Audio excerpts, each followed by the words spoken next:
William Thomson, 1st Baron Kelvin OM, GCVO, PC, PRSE, was a British mathematical physicist and engineer who was born in Belfast in 1824. At the University of Glasgow he did important work in the mathematical analysis of electricity and formulation of the first and second laws of thermodynamics, and did much to unify the emerging discipline of physics in its modern form. He worked closely with mathematics professor Hugh Blackburn in his work. He also had a career as an electric telegraph engineer and inventor, which propelled him into the public eye and ensured his wealth, fame and honour. For his work on the transatlantic telegraph project he was knighted by Queen Victoria, becoming Sir William Thomson. He had extensive maritime interests and was most noted for his work on the mariner's compass, which had previously been limited in reliability. Absolute temperatures are stated in units of Kelvin in his honour. While the existence of a lower limit to temperature was known prior to his work, Lord Kelvin is widely known for determining its correct value as approximately 273.15 Celsius. On his ennoblement in 1892 in honour of his achievements in thermodynamics, and of his opposition to Irish Home Rule, he adopted the title Baron Kelvin, of Largs in the county of Ayr and is therefore often described as Lord Kelvin. He was the first UK scientist to be elevated to the House of Lords. The title refers to the River Kelvin, which flows close by his laboratory at the University of Glasgow. His home was the imposing red sandstone mansion Netherhall, in Largs on the Firth of Clyde. Despite offers of elevated posts from several world-renowned universities, Lord Kelvin refused to leave Glasgow, remaining Professor of Natural Philosophy for over 50 years, until his eventual retirement from that post. The Hunterian Museum at the University of Glasgow has a permanent exhibition on the work of Lord Kelvin, including many of his original papers, instruments and other artifacts such as his smoking pipe.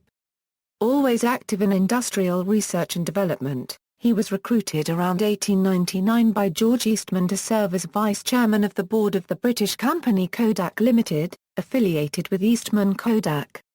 Early life and work, family. William Thomson's father, James Thompson, was a teacher of mathematics and engineering at Royal Belfast Academical Institution and the son of a farmer. James Thompson married Margaret Gardner in 1817 and, of their children, 4 boys and 2 girls survived infancy. Margaret Thompson died in 1830 when William was 6 years old. William and his elder brother James were tutored at home by their father while the younger boys were tutored by their elder sisters. James was intended to benefit from the major share of his father's encouragement, affection and financial support and was prepared for a career in engineering. In 1832, his father was appointed Professor of Mathematics at Glasgow and the family moved there in October 1833. The Thompson children were introduced to a broader cosmopolitan experience than their father's rural upbringing, spending mid-1839 in London and, the boys, being tutored in French in Paris. Mid-1840 was spent in Germany and the Netherlands. Language study was given a high priority. Youth: Thomson had heart problems and nearly died when he was 9 years old.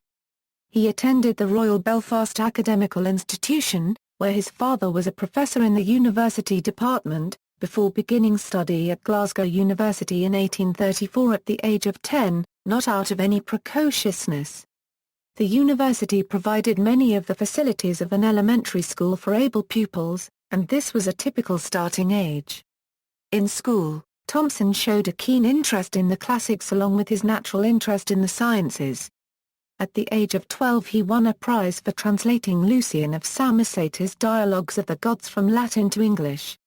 In the academic year 1839/1840, Thomson won the class prize in astronomy for his essay on the figure of the Earth, which showed an early facility for mathematical analysis and creativity. Throughout his life, he would work on the problems raised in the essay as a coping strategy during times of personal stress. On the title page of this essay Thomson wrote the following lines from Alexander Pope's essay on man. These lines inspired Thomson to understand the natural world using the power and method of science. Go, wondrous creature! Mount where science guides. Go measure earth, weigh air, and state the tides. instruct the planets in what orbs to run, correct old time, and regulate the sun. Thomson became intrigued with Fourier's The Copyrighterie analytique de la Chaleur and committed himself to study the continental mathematics resisted by a British establishment still working in the shadow of Sir Isaac Newton.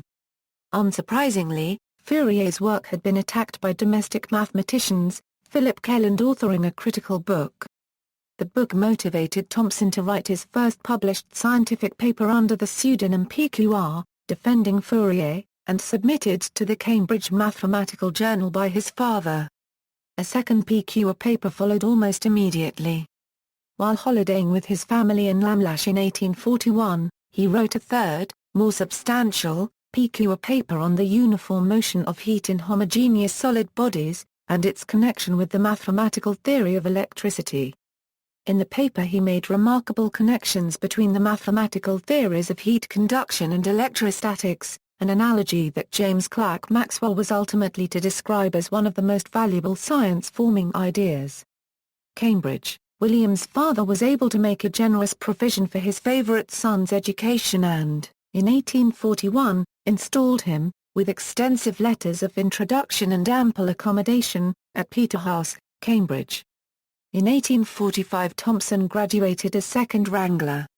He also won a Smith's Prize, which, unlike the Tripos, is a test of original research.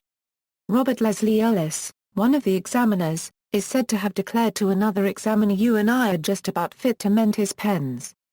While at Cambridge, Thomson was active in sports, athletics and sculling, winning the Colquhoun sculls in 1843. He also took a lively interest in the classics, music, and literature. But the real love of his intellectual life was the pursuit of science. The study of mathematics, physics, and in particular, of electricity, had captivated his imagination. In 1845, he gave the first mathematical development of Faraday's idea that electric conduction takes place through an intervening medium, or dielectric, and not by some incomprehensible action at a distance. He also devised the mathematical technique of electrical images, which became a powerful agent in solving problems of electrostatics, the science which deals with the forces between electrically charged bodies at rest. It was partly in response to his encouragement that Faraday undertook the research in September 1845 that led to the discovery of the Faraday Effect, which established that light and magnetic phenomena were related. He was elected a Fellow of St. Peter's in June 1845. On gaining the fellowship, he spent some time in the laboratory of the celebrated Henri Victor Regnault, at Paris. But in 1846 he was appointed to the chair of natural philosophy in the University of Glasgow. At 22 he found himself wearing the gown of a learned professor in one of the oldest universities in the country, and lecturing to the class of which he was a freshman but a few years before. Thermodynamics. By 1847, Thomson had already gained a reputation as a precocious and maverick scientist when he attended the British Association for the Advancement of Science, the annual meeting in Oxford. At that meeting, he heard James Prescott Joule making yet another of his, so far, ineffective attempts to discredit the caloric theory of heat and the theory of the heat engine built upon it by Sadi Carnot and a Permel Clapeyron. Joule argued for the mutual convertibility of heat and mechanical work and for their mechanical equivalence. Thomson was intrigued but skeptical. Though he felt that Joule's results demanded theoretical explanation, he retreated into an even deeper commitment to the Carnot-Clapeyron school. He predicted that the melting point of ice must fall with pressure, otherwise its expansion on freezing could be exploited in a perpetuum mobile. Experimental confirmation in his laboratory did much to bolster his beliefs. In 1848, he extended the Carnot-Clapeyron theory still further through his dissatisfaction that the gas thermometer provided only an operational definition of temperature. He proposed an absolute temperature scale in which a unit of heat descending from a body A at the temperature T degree of this scale, to a body B at the temperature E degree, would give out the same mechanical effect, work, whatever be the number T. Such a scale would be quite independent of the physical properties of any specific substance. By employing such a waterfall, Thomson postulated that a point would be reached at which no further heat could be transferred, the point of absolute zero about which Guillaume Montans had speculated in 1702. Reflections on the motive power of heat, published by Carnot in French in 1824, the year of Lord Kelvin's birth, used a 267 as an estimate of the absolute zero temperature. Thompson used data published by Regnault to calibrate his scale against established measurements. In his publication, Thompson wrote, "The conversion of heat into mechanical effect is probably impossible, certainly undiscovered." But a footnote signaled his first doubts about the caloric theory, referring to Joule's very remarkable discoveries. Surprisingly, Thompson did not send Joule a copy of his paper, but when Joule eventually read it he wrote to Thompson on October 6, claiming that his studies had demonstrated conversion of heat into work but that he was planning further experiments. Thompson replied on October 27, revealing that he was planning his own experiments and hoping for a reconciliation of their two views. Thompson returned to critique Carnot's original publication and read his analysis to the Royal Society of Edinburgh in January 1849, still convinced that the theory was fundamentally sound. However, though Thompson conducted no new experiments, over the next 2 years he became increasingly dissatisfied with Carnot's theory and convinced of Joule's. In February 1851 he sat down to articulate his new thinking. However, he was uncertain of how to frame his theory and the paper went through several drafts before he settled on an attempt to reconcile Carnot and Joule. During his rewriting, he seems to have considered ideas that would subsequently give rise to the second law of thermodynamics. In Carnot's theory, lost heat was absolutely lost, but Thompson contended that it was lost to man irrecoverably, but not lost in the material world. Moreover, his theological beliefs led to speculation about the heat death of the universe. "I believe the tendency in the material world is for motion to become diffused, and that as a whole the reverse of concentration is gradually going on. I believe that no physical action can ever restore the heat emitted from the sun, and that this source is not inexhaustible. Also that the motions of the Earth and other planets are losing vis viva which is converted into heat. And that although some vis viva may be restored for instance to the Earth by heat received from the sun, or by other means, that the loss cannot be precisely compensated, and I think it probable that it is undercompensated. Compensation would require a creative act or an act possessing similar power." In final publication, Thompson retreated from a radical departure and declared the whole theory of the motive power of heat is founded on 2 propositions, due respectively to Joule, and to Carnot and Clausius. Thompson went on to state a form of the second law.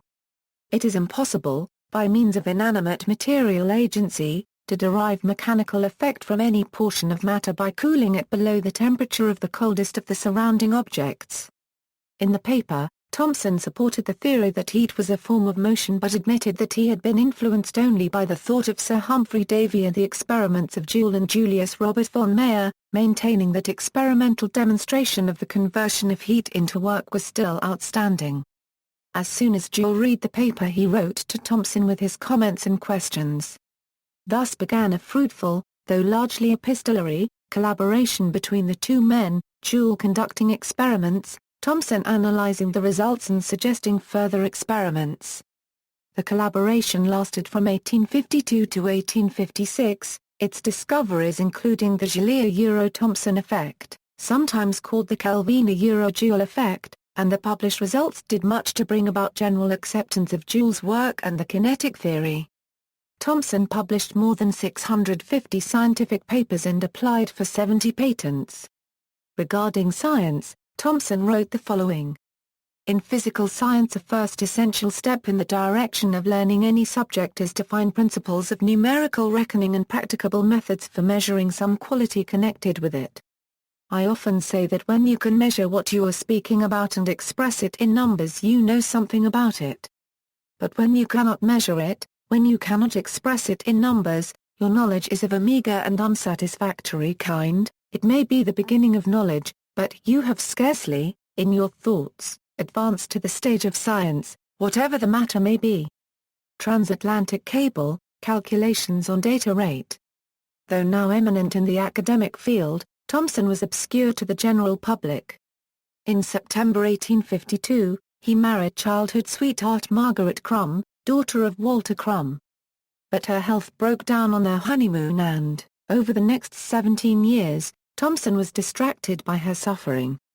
On October 16, 1854, George Gabriel Stokes wrote to Thomson to try to re-interest him in work by asking his opinion on some experiments of Michael Faraday on the proposed transatlantic telegraph cable. Faraday had demonstrated how the construction of a cable would limit the rate at which messages could be sent in modern terms, the bandwidth. Thomson jumped at the problem and published his response that month. He expressed his results in terms of the data rate that could be achieved and the economic consequences in terms of the potential revenue of the transatlantic undertaking. In a further 1855 analysis, Thomson stressed the impact that the design of the cable would have on its profitability. Thomson contended that the speed of a signal through a given core was inversely proportional to the square of the length of the core. Thomson's results were disputed at a meeting of the British Association in 1856 by Wildman Whitehouse, the electrician of the Atlantic Telegraph Company. Whitehouse had possibly misinterpreted the results of his own experiments but was doubtless feeling financial pressure as plans for the cable were already well underway. He believed that Thomson's calculations implied that the cable must be abandoned as being practically and commercially impossible. Thomson attacked Whitehouse's contention in a letter to the popular Athenaeum magazine, pitching himself into the public eye. Thomson recommended a larger conductor with a larger cross-section of insulation. However, he thought Whitehouse no fool and suspected that he might have the practical skill to make the existing design work. Thomson's work had, however, caught the eye of the project's undertakers and in December 1856, he was elected to the board of directors of the Atlantic Telegraph Company. Scientist to engineer, Thomson became scientific advisor to a team with Whitehouse as chief electrician and Sir Charles Tilston Bright as chief engineer, but Whitehouse had his way with the specification, supported by Faraday and Samuel F. B. Morse. Thomson sailed on board the cable-laying ship HMS Agamemnon in August 1857, with Whitehouse confined to land owing to illness, but the voyage ended after 380 miles when the cable parted. Thomson contributed to the effort by publishing in The Engineer the whole theory of the stresses involved in the laying of a submarine cable, and showed that when the line is running out of the ship, at a constant speed, in a uniform depth of water, it sinks in a slant or straight incline from the point where it enters the water to that where it touches the bottom. Thomson developed a complete system for operating a submarine telegraph that was capable of sending a character every 3.5 seconds. He patented the key elements of his system, the mirror galvanometer and the siphon recorder, in 1858. Whitehouse still felt able to ignore Thomson's many suggestions and proposals. It was not until Thomson convinced the board that using purer copper for replacing the lost section of cable would improve data capacity, that he first made a difference to the execution of the project. The board insisted that Thomson join the 1858 cable-laying expedition, without any financial compensation, and take an active part in the project. In return, Thomson secured a trial for his mirror galvanometer, about which the board had been unenthusiastic, alongside Whitehouse's equipment. However, Thomson found the access he was given unsatisfactory and the Agamemnon had to return home following the disastrous storm of June 1858. Back in London, the board was on the point of abandoning the project and mitigating their losses by selling the cable. Thomson, Cyrus Westfield and Curtis M. Lampson argued for another attempt and prevailed, Thomson insisting that the technical problems were tractable. Though employed in an advisory capacity, Thomson had, during the voyages, developed real engineer's instincts and skill at practical problem-solving under pressure, often taking the lead in dealing with emergencies and being unafraid to lend a hand in manual work. A cable was finally completed on August 5. Disaster and triumph, Thomson's fears were realized when Whitehouse's apparatus proved insufficiently sensitive and had to be replaced by Thomson's mirror galvanometer. Whitehouse continued to maintain that it was his equipment that was providing the service and started to engage in desperate measures to remedy some of the problems. He succeeded only in fatally damaging the cable by applying 2,000 of E. When the cable failed completely, Whitehouse was dismissed, though Thompson objected and was reprimanded by the board for his interference. Thompson subsequently regretted that he had acquiesced too readily to many of Whitehouse's proposals and had not challenged him with sufficient energy. A joint committee of inquiry was established by the Board of Trade and the Atlantic Telegraph Company. Most of the blame for the cable's failure was found to rest with Whitehouse.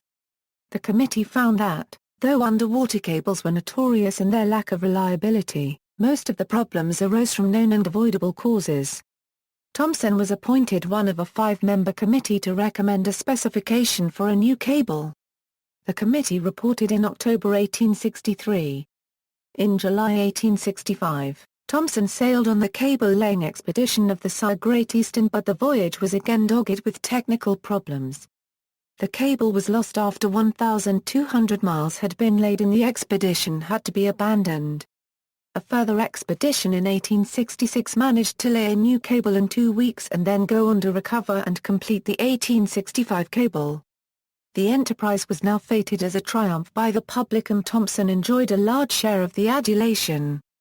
Thompson, along with the other principals of the project, was knighted on November 10, 1866. To exploit his inventions for signaling on long submarine cables, Thompson now entered into a partnership with Compere Varley and Fleming-Jenkin. In conjunction with the latter, he also devised an automatic curb sender, a kind of telegraph key for sending messages on a cable.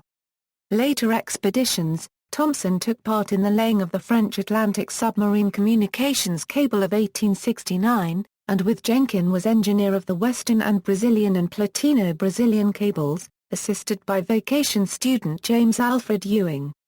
He was present at the laying of the Pará to Pernambuco section of the Brazilian coast cables in 1873. Thompson's wife had died on June 17, 1870, and he resolved to make changes in his life. Already addicted to seafaring, in September he purchased a 126-ton schooner, the Lalarook, and used it as a base for entertaining friends and scientific colleagues. His maritime interests continued in 1871 when he was appointed to the Board of Inquiry into the sinking of the HMS Captain. In June 1873, Thompson and Jenkin were on board the Hooper, bound for Lisbon with 2,500 miles of cable when the cable developed a fault. An unscheduled 16-day stopover in Madeira followed, and Thompson became good friends with Charles de Blandy and his 3 daughters. On May 2, 1874 he set sail for Madeira on the Lalarook. As he approached the harbour, he signalled to the Blandy residents, "Will you marry me?" And Fanny signalled back yes. Thompson married Fanny, 13 years his junior, on June 24, 1874. Thompson and Teilhard, Treatise on Natural Philosophy. Over the period 1855 to 1867, Thompson collaborated with Peter Guthrie Teilhard on a textbook that unified the various branches of physical science under the common principle of energy. Published in 1867, the Treatise on Natural Philosophy did much to define the modern discipline of physics. Kelvin's vortex theory of the atom. Between 1870 and 1890, a theory purporting that an atom was a vortex in the ether was immensely popular among British physicists and mathematicians. About 60 scientific papers were written by around 25 scientists. Following the lead of Thompson and Teilhard, they developed a mathematical theory of knots which lives on to this day. The vortex theory was disproved by the Michelson-Morley experiment and is of interest today mainly to historians of science. Marine. Thompson was an enthusiastic yachtsman, his interest in all things relating to the sea perhaps arising from, or at any rate fostered by, his experiences on the Agamemnon and the Great Eastern. Thompson introduced a method of deep-sea sounding, in which a steel piano wire replaces the ordinary hand line. The wire glides so easily to the bottom that flying soundings can be taken while the ship is going at full speed. A pressure gauge to register the depth of the sinker was added by Thompson. About the same time he revived the Sumner method of finding a ship's place at sea, and calculated a set of tables for its ready application. He also developed a tide predicting machine. During the 1880s, Thompson worked to perfect the adjustable compass in order to correct errors arising from magnetic deviation owing to the increasing use of iron in naval architecture. Thomson's design was a great improvement on the older instruments, being steadier and less hampered by friction, the deviation due to the ship's own magnetism being corrected by movable masses of iron at the binnacle. Thomson's innovations involved much detailed work to develop principles already identified by George Bedell Airy and others but contributed little in terms of novel physical thinking. Thomson's energetic lobbying and networking proved effective in gaining acceptance of his instrument by the Admiralty. Scientific biographers of Thomson, if they have paid any attention at all to his compass innovations, have generally taken the matter to be a sorry saga of dim-witted naval administrators resisting marvelous innovations from a superlative scientific mind. Writers sympathetic to the Navy, on the other hand, portray Thomson as a man of undoubted talent and enthusiasm, with some genuine knowledge of the sea, who managed to parlay a handful of modest ideas in compass design into a commercial monopoly for his own manufacturing concern, using his reputation as a bludgeon in the law courts to beat down even small claims of originality from others, and persuading the Admiralty and the law to overlook both the deficiencies of his own design and the virtues of his competitors. The truth, inevitably, seems to lie somewhere between the two extremes. Charles Babbage had been among the first to suggest that a lighthouse might be made to signal a distinctive number by occultations of its light, but Thomson pointed out the merits of the Morse code for the purpose, and urged that the signals should consist of short and long flashes of the light to represent the dots and dashes. Electrical standards. Thomson did more than any other electrician up to his time in introducing accurate methods and apparatus for measuring electricity. As early as 1845 he pointed out that the experimental results of William Snow Harris were in accordance with the laws of Coulomb. In the Memoirs of the Roman Academy of Sciences for 1857 he published a description of his new divided ring electrometer, based on the old electroscope of Johann Gottlieb Friedrich von Bohnenberger, and he introduced a chain or series of effective instruments, including the quadrant electrometer, which cover the entire field of electrostatic measurement. He invented the current balance, also known as the Kelvin balance or ampere balance, for the precise specification of the ampere, the standard unit of electric current. In 1893, Thomson headed an international commission to decide on the design of the Niagara Falls Power Station.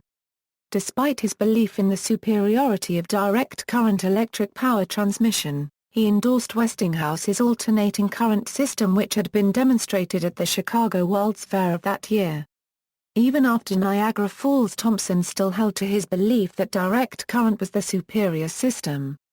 Acknowledging his contribution to electrical standardization, the International Electrotechnical Commission elected Thomson as its first president at its preliminary meeting, held in London on 26 June 27, 1906. On the proposal of the President, Mr. Alexander Siemens, Great Britain, seconded, sic by Mr. Melu, U.S. Institute of Electrical Engineers. The Right Honourable Lord Kelvin, GCVO, OM, was unanimously elected first President of the Commission. Minutes of the preliminary meeting report read: Age of the Earth, Geology and Theology. Thomson remained a devout believer in Christianity throughout his life. Attendance at chapel was part of his daily routine. He saw his Christian faith as supporting and informing his scientific work, as is evident from his address to the annual meeting of the Christian Evidence Society, May 23, 1889. One of the clearest instances of this interaction is in his estimate of the age of the Earth. Given his youthful work on the figure of the Earth and his interest in heat conduction, it is no surprise that he chose to investigate the Earth's cooling and to make historical inferences of the Earth's age from his calculations. Thomson was a creationist in a broad sense, but he was not a flood geologist. He contended that the laws of thermodynamics operated from the birth of the universe and envisaged a dynamic process that saw the organization and evolution of the solar system and other structures, followed by a gradual heat death. He developed the view that the Earth had once been too hot to support life and contrasted this view with that of uniformitarianism, that conditions had remained constant since the indefinite past. He contended that this Earth, certainly a moderate number of millions of years ago, was a red-hot globe. After the publication of Charles Darwin's On the Origin of Species in 1859, Thomson saw evidence of the relatively short habitable age of the Earth as tending to contradict Darwin's gradualist explanation of slow natural selection bringing about biological diversity. Thomson's own views favored a version of theistic evolution sped up by divine guidance. His calculations showed that the Sun could not have possibly existed long enough to allow the slow incremental development by evolution unless some energy source beyond what he or any other Victorian-era person knew of was found. He was soon drawn into public disagreement with geologists, and with Darwin's supporters John Tyndall and T.H. Huxley. In his response to Huxley's address to the Geological Society of London he presented his Address of Geological Dynamics, which, among his other writings, challenged the geologists' acceptance that the Earth must be of indefinite age. Thomson's initial 1864 estimate of the Earth's age was from 20 to 400 million years old. These wide limits were due to his uncertainty about the melting temperature of rock, to which he equated the Earth's interior temperature. Over the years he refined his arguments and reduced the upper bound by a factor of 10, and in 1897 Thompson, now Lord Kelvin, ultimately settled on an estimate that the Earth was 40 million years old. His exploration of this estimate can be found in his 1897 address to the Victoria Institute, given at the request of the Institute's president George Stokes, as recorded in that institute's journal Transactions. Although his former assistant John Perry published a paper in 1895 challenging Kelvin's assumption of low thermal conductivity inside the Earth, and thus showing a much greater age, this had little immediate impact. The discovery in 1903 that radioactive decay releases heat led to Kelvin's estimate being challenged, and Ernest Rutherford famously made the argument in a lecture attended by Kelvin that this provided the unknown energy source Kelvin had suggested, but the estimate was not overturned until the development in 1907 of radiometric dating of rocks. It was widely believed that the discovery of radioactivity had invalidated Thomson's estimate of the age of the Earth. Thomson himself never publicly acknowledged this because he thought he had a much stronger argument restricting the age of the Sun to no more than 20 million years.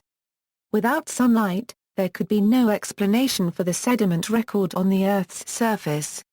At the time, the only known source for the solar power output was gravitational collapse. It was only when thermonuclear fusion was recognized in the 1930s that Thomson's age paradox was truly resolved. Later life and death. In the winter of 1860–1861 Kelvin slipped on some ice and fractured his leg, causing him to limp thereafter. He remained something of a celebrity on both sides of the Atlantic until his death. In November 1907 he caught a chill and his condition deteriorated until he died at his Scottish residence, Netherhall, in Largs on December 17. Lord Kelvin was an elder of St Columba's Parish Church in Largs for many years. It was to that church that his remains were taken after his death at Largs on December 17, 1907. Following the funeral service there, the body was taken to Bute Hall in his beloved University of Glasgow for a service of remembrance before the body was taken to London for interment at Westminster Abbey, close by the final resting place of Sir Isaac Newton. Limits of Classical Physics. In 1884, Thompson delivered a series of lectures at Johns Hopkins University in the United States in which he attempted to formulate a physical model for the ether, a medium that would support the electromagnetic waves that were becoming increasingly important to the explanation of radiative phenomena. Imaginative as they were, the Baltimore lectures had little enduring value owing to the imminent demise of the mechanical worldview. In 1900, he gave a lecture titled 19th Century Clouds over the Dynamical Theory of Heat and Light. The two dark clouds he was alluding to were the unsatisfactory explanations that the physics of the time could give for two phenomena, the Michelson–Morley experiment and black body radiation. Two major physical theories were developed during the 20th century starting from these issues, for the former, the theory of relativity. For the second, quantum mechanics. Albert Einstein, in 1905, published the so-called Annus Mirabilis papers, one of which explained the photoelectric effect and was a foundation paper of quantum mechanics, another of which described special relativity. Pronouncements later proven to be false. Like many scientists, Thomson did make some mistakes in predicting the future of technology. Circa 1896, Lord Kelvin was initially skeptical of X-rays, and regarded their announcement as a hoax. However, this was before he saw Ra paragraph NTGEN's evidence, after which he accepted the idea, and even had his own hand X-rayed in May 1896. His forecast for practical aviation was negative. In 1896 he refused an invitation to join the Aeronautical Society, writing that I have not the smallest molecule of faith in aerial navigation other than ballooning or of expectation of good results from any of the trials we hear of. And in a 1902 newspaper interview he predicted that no balloon and no aeroplane will ever be practically successful. The statement "there is nothing new to be discovered in physics now. All that remains is more and more precise measurement" is given in a number of sources, but without citation.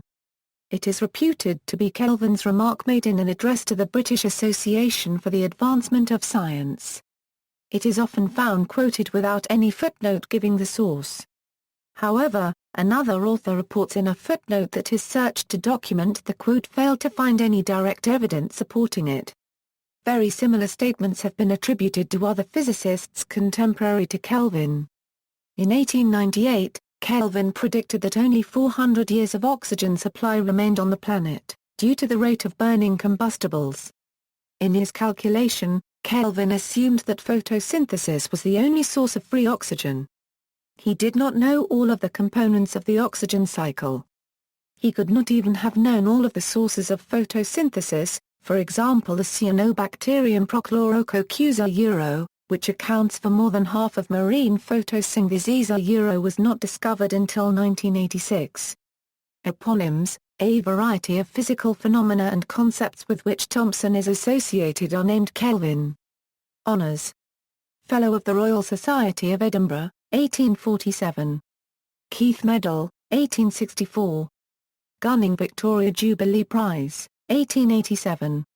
President, 1873 Euro 1878, 1886 Euro 1890, 1895 Euro 1907. Foreign Member of the Royal Swedish Academy of Sciences, 1851. Fellow of the Royal Society, 1851. Royal Medal, 1856. Copley Medal, 1883. President, 1890 Euro 1895. Honourable Member of the Royal College of Preceptors, 1858. Honourable Member of the Institution of Engineers and Shipbuilders in Scotland, 1859. Knighted 1866. Commander of the Imperial Order of the Rose, 1873. Commander of the Legion of Honour, 1881. Grand Officer of the Legion of Honour, 1889. Knight of the Prussian Order Paul Aumar Copyright Right, 1884. Commander of the Order of Leopold, 1890. Baron Kelvin, of Largs in the County of Ayr, 1892. The title derives from the River Kelvin, which runs by the grounds of the University of Glasgow. His title died with him, as he was survived by neither heirs nor close relations. Knight Grand Cross of the Victorian Order, 1896. One of the first members of the Order of Merit, 1902. Privy Councillor, 1902. First international recipient of John Fritz Medal, 1905. Order of the First Class of the Sacred Treasure of Japan, 1901. He is buried in Westminster Abbey, London next to Isaac Newton. Lord Kelvin was commemorated on the £20 note issued by the Clydesdale Bank in 1971. In the current issue of banknotes, his image appears on the bank's £100 note. He is shown holding his adjustable compass, and in the background is a map of the transatlantic cable. The town of Kelvin, Arizona, is named in his honor, as he was reputedly a large investor in the mining operations there. In 2011 he was one of 7 inaugural inductees to the Scottish Engineering Hall of Fame. Arms, see also, Kelvin sensing, Kelvin equation, where area Euro-Phelan structure for a solution to the Kelvin problem regarding partitioning space. References. Kelvin's works. Biography, History of Ideas and Criticism. External links, O'Connor, John J. Robertson, Edmund F. William Thomson, 1st Baron Kelvin, Maxeter History of Mathematics Archive, University of St Andrews. Heroes of the Telegraph at Project Gutenberg, Horses on Mars, from Lord Kelvin, William Thomson, King of Victorian Physics at Institute of Physics website, Measuring the Absolute, William Thomson in Temperature, Hosuk Chang and Sang-Wik Yi, reprint of papers on electrostatics and magnetism, The Molecular Tactics of a Crystal, quotations. This collection includes sources for many quotes. Kelvin Building Opening The Lay School, Cambridge, William Thomson.